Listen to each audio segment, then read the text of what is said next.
Hey, what is up? I'm going to be going over my Team Hearth Legends Wild Series Week 1 lineup and kind of explaining the tech choices and my plan going. So this lineup logic is made with the idea to ban Dark Lair Warlock. Dark Lair Warlock is a really popular deck in High Legend. I decided to kind of tech Secret Mage and Reno Priest is a little bit easier to tech than Dark Lair because there aren't that many things that really tech Dark Lair. I mean, like Shadow would run out of Priest, but that was my idea with this lineup is, okay, ban Dark Lair, and then tech for Reno Priest and Reno Mage, and then the other slot could be a toss-up. More than likely going to be something like an aggro deck, and all of my decks are reasonably built to be aggro.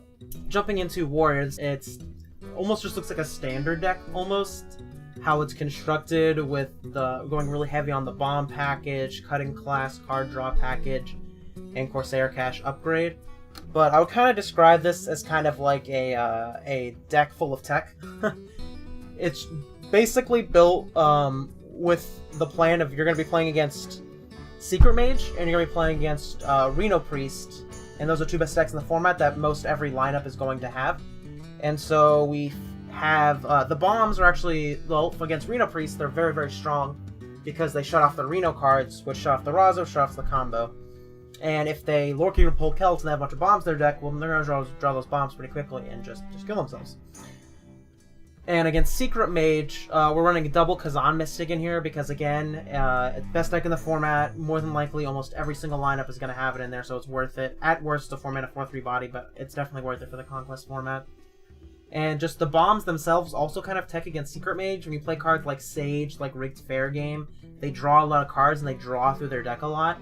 And so if they're playing, you know, a Sage is going to draw 5 cards and they have, you know, 5 or 6 bombs in their deck, those can add up really quickly. And that deck doesn't really have healing. And bombs blowing up on their turn also gets around Ice Block. So that was the plan with this deck. Outside of that, I also wanted to make sure it had a lot of cheap removal. We're running Minefield, we're running Bladestorm, we're running Bear Rock, we're running Brawl, we're running all these pieces as other cards that are good against, like, you know, a sort of like aggro decks like your Kingsbane, your Odd Paladin, potentially your aggro Druid, even though it got a little bit nerfed, it's still playable, I think. Your Odd Demon Hunter, like Attorney Remover, for example, is like a good cheap creature that is good against those aggressive strategies. And at the top end, we went with Dr. Boom Mad Genius, which I know probably sounds kind of weird, but I specifically wanted to go with it over Blastmaster Boom, the 7-drop that summons a bunch of bots, because I felt like I was kind of running out of steam a little bit in the deck, and I wanted to have a top-end piece that could generate value, but also gaining the armor is really valuable against aggro decks, and even against like Secret Mage. And Blastmaster Boom, I was a little bit worried about it against Priests with Psychic Scream, and it just being played and not immediately interacting with the board, it's not really going to save you, whereas if you Dr. Boom with mana to hero power, you're going to gain that 7 armor, and you're likely to get a hero power that will interact with the board in some way. So that's why I went with that one. I was pretty happy with how it worked. It's, you know, similar, it sounds kind of funny, a very different card, but like Frost Lich, Jaina, and Reno Mage. It's just a card that you can play and just closes the door against aggro most of the time, because it's going to generate value, generate armor, removal, and go long for you. Moving over to our Reno Mage deck here, it was kind of teched with those same decks in mind. We have the Sir Finley Grizzled Wizard package that can swap the hero power and get rid of their Shadow Reaper Anduin hero power, which takes away their ability to win. We also have a Kazan Mystic in here as well, teching Secret Mage a little bit. I'm more confident in the Secret Mage matchup, so I didn't feel like I needed a bunch of Secret Hate, you know, 2+ or anything like that. But one felt good enough to help you, you know, close the gap a little bit in that matchup. And other than that, you know, some things that you don't see in here, I'm not playing Broomstick. And Broomstick's a very good card, but I wanted to make the Witchwood Piper more consistent at drawing my Sir Finley. Like, Sir Finley's the only 1-drop. So when you play Witchwood Piper, you're going to draw Sir Finley. And that's kind of how I want it to be. We are featuring a Devolving Missiles, which is a very good, cheap, interactive card. Going down the line, the deck's a little bit like that. Because we have kind of that combo close game against Reno Priest, our deck features Arcane Intellect, which a lot of decks don't. And how I have this list constructed, how this deck's basically winning the game is, well, against aggro decks, you just like Reno, and you make copies of Reno, and you just win the board, and then you win the game. That one's a little bit easier. And against slower decks and even combo decks, I've gone with the Cloud Prince win package, and it feels really good. It kind of makes it straightforward, and you don't have to worry about getting into combat. And how some of the other lists have been played is they kind of worry about, you know, they play Luna's Pocket Galaxy like mine, and they're worried about having like 8, 9, and 10 drop creatures to try and, you know, to make big value plays and win the game. And it's felt a lot more clean and a lot more consistent if you just go with a like lower to the ground, like not worry about combat package where your creatures are just trying to help you survive and interact and win the board, and then, you know, your opponent can nizz off back 9 taunts. That doesn't matter if you have Brand, Cloud Prince, Zola, your Cloud Prince, Cloud Prince, you can just deal a bunch of damage, right? And facilitating playing all these cards in one turn, you get helped with by Luna's Pocket Galaxy. So that's really what this deck is trying to do to win. And you also have Frost Lich Jaina, which is also just like a 1-card win the game, close the door against aggro type card that I enjoy having access to in my control decks. And I didn't end up going with the Reno Hero card because I didn't feel like it was necessary.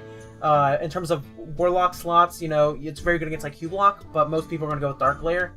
So I didn't want to, I didn't feel like it was necessary, and it was too slow against aggro, so I didn't play that card. Alright, moving over to my Priest list here. It's just pretty straightforward. It's Priest, it's, you know, really, really good. I decided, only really interesting thing I did in this list is I decided to go for Eater of Secrets instead of Mindrender or Luciana.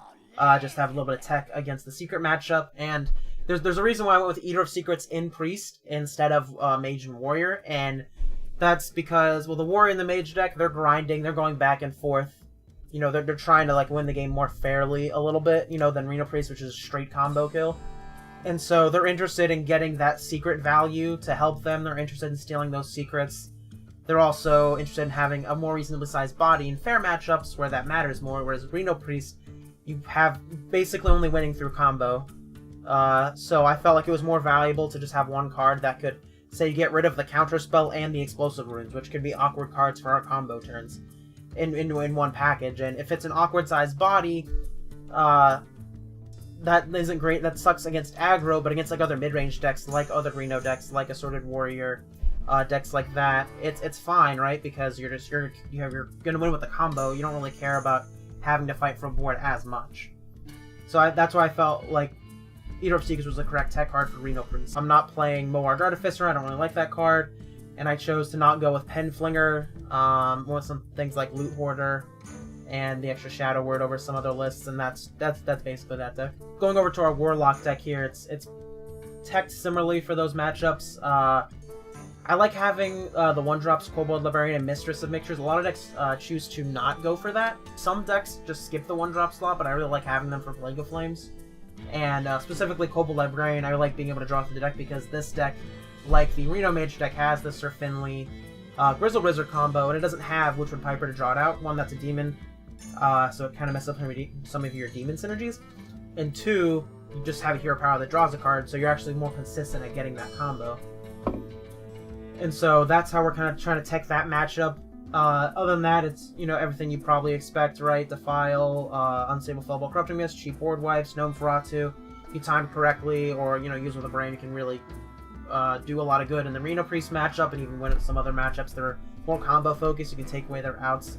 If you can just, you know, Bran, Gnome Feratu them twice, Zola, Gnome Feratu them, just cut through a lot of their deck and, you know, win Fatigue Wars against Control, for example. Other than that, not that much. Like I said, I have Kazan Mystic as my secret hate card here. I decided to not go with Archwitch Willow here. It felt like kind of expensive and kind of clunky and unnecessary in the matchups that I was expecting to face. So I felt like I just want to kind of have a leaner lineup. I wanted to be able to, especially in the Reno Priest matchup, something that's kind of awkward is just hero powering every single turn to be able to find your Sir Finley Grizzled Wizard.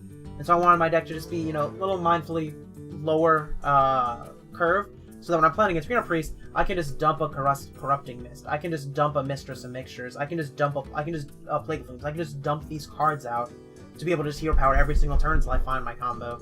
Or my combo breaker, actually. And yeah, that's my lineup. That's what I'm hoping to play against. Thanks for watching my Team Hearth Legends Week 1 Conquest Lineup explanation video. If you like this content, please remember to like, comment, and subscribe. If you'd like to see these videos for the coming weeks, and the gameplay for these matches has been played at this point, and I'll be getting those videos out pretty soon.